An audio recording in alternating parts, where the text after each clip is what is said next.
There is one story that almost every ancient civilization on Earth remembers. Not a similar story, not a story with the same theme.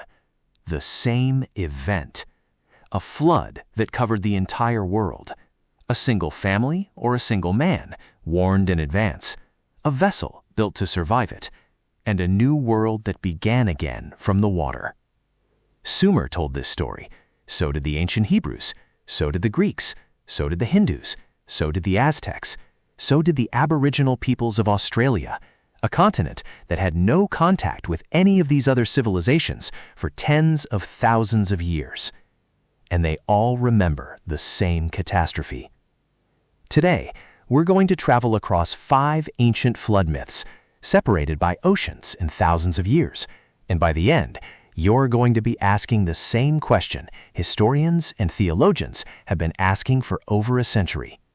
What actually happened to this planet? Let's begin. Chapter 1. Mesopotamia, the first flood ever written down. We start here because this is the oldest version we have in writing, carved into clay tablets almost 4,000 years ago in the Epic of Gilgamesh. In the story, the gods grow furious with humanity, not because of sin exactly, because humans have become too loud, too many, too much noise for the gods to bear. So the god Enlil decides to wipe them out, a flood, total, complete. But one god, Ea, breaks the pact of silence.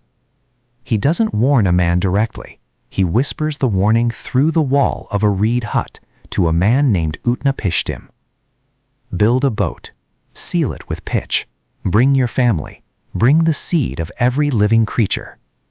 The storm comes. It rages for 6 days and 6 nights. Even the gods are terrified of what they've unleashed. Ishtar herself weeps and says she wishes she had never agreed to it. On the 7th day, the storm stops. The boat comes to rest on a mountain. Utnapishtim releases a dove, then a swallow, then a raven, and the raven doesn't come back because it's found dry land. Hold on to that detail, the bird that doesn't return. You're going to hear it again. Chapter 2. The Hebrew Flood. Noah. Centuries later, in a different culture, a different language, a different god entirely, the same story appears almost beat for beat. God looks at humanity and sees only corruption and violence. He decides to erase it, all of it.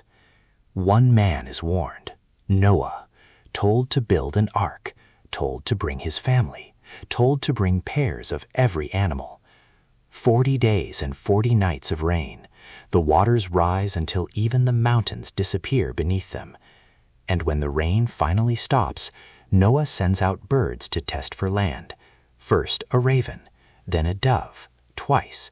The second time, it comes back holding an olive branch. A boat, a warned family, animals in pairs, a mountain landing, birds sent out to test for dry ground. This isn't a similar theme.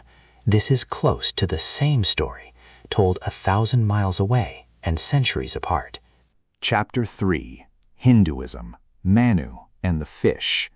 Now we travel east to a religious tradition with completely different gods, a completely different cosmology, no historical link to Mesopotamia or the Hebrew Bible at the time this story first appears. In Hindu scripture, a man named Manu is washing his hands in a river when a small fish swims into his palm. The fish speaks. It asks Manu to protect it and promises that one day it will return the favor. Manu keeps the fish. It grows, enormous, impossibly large, until it reveals itself as a form of the god Vishnu. And then it delivers the warning. A flood is coming that will destroy everything that exists. Manu is told to build a great boat, to gather the seeds of every plant, and to tie the boat to the fish's horn when the water rises.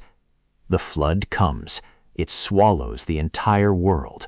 Manu's boat is pulled by the divine fish across the drowned planet until it comes to rest on a mountain peak. Manu becomes the father of a new human race. A warned man, a vessel, every species preserved, a mountain landing, a new beginning for humanity.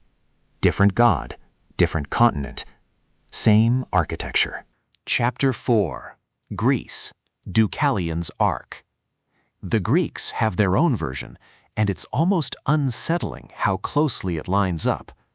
Zeus looks down at humanity during the Bronze Age and finds them violent, corrupt, beyond saving. He decides to end them with a flood that will cover the entire earth. One man is warned by Deucalion, son of the Titan Prometheus. His father tells him to build a chest, a wooden ark, and stock it with provisions for himself and his wife, Pyrrha. The rains fall for 9 days and 9 nights. The world drowns beneath them.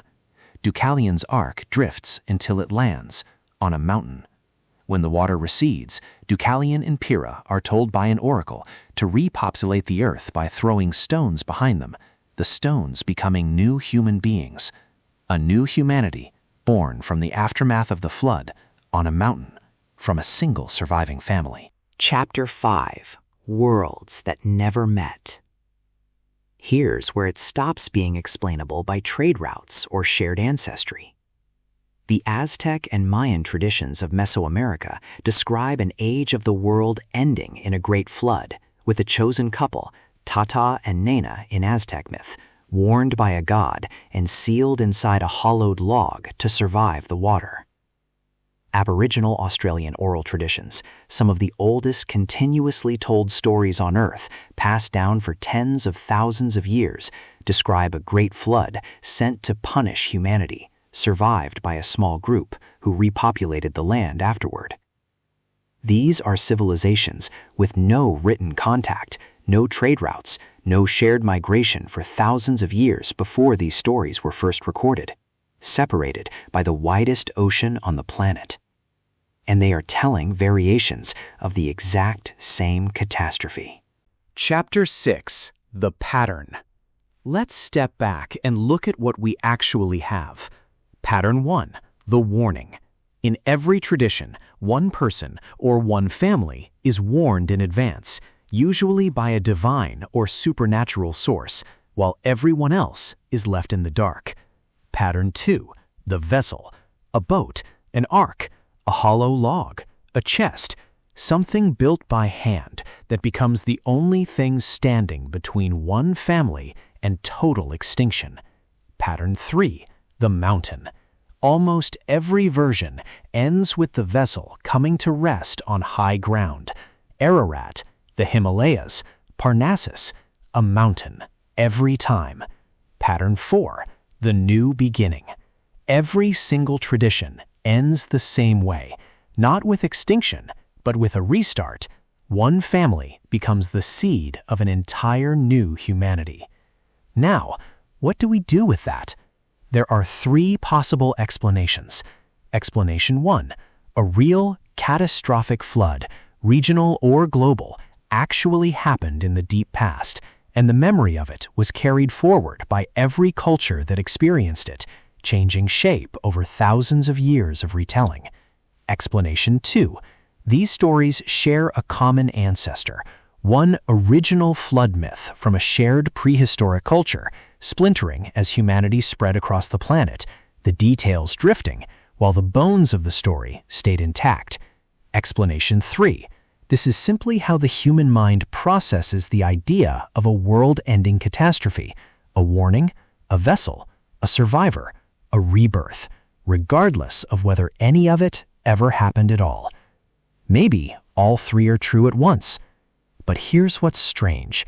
Geologists have found real evidence of catastrophic regional flooding at the end of the last ice age, sea levels rising over 400 feet as glaciers melted, entire coastlines disappearing within human memory. Somewhere on this planet, thousands of years ago, someone watched their entire world disappear underwater, and it seems like nobody ever forgot it. So the next time it rains for days without stopping, the next time the water rises higher than it should, remember that every culture on this planet, independently, decided that was the moment the world could end. If this video sent a chill down your spine, you know what to do. Subscribe, because we're just getting started. Next video, we're going even deeper.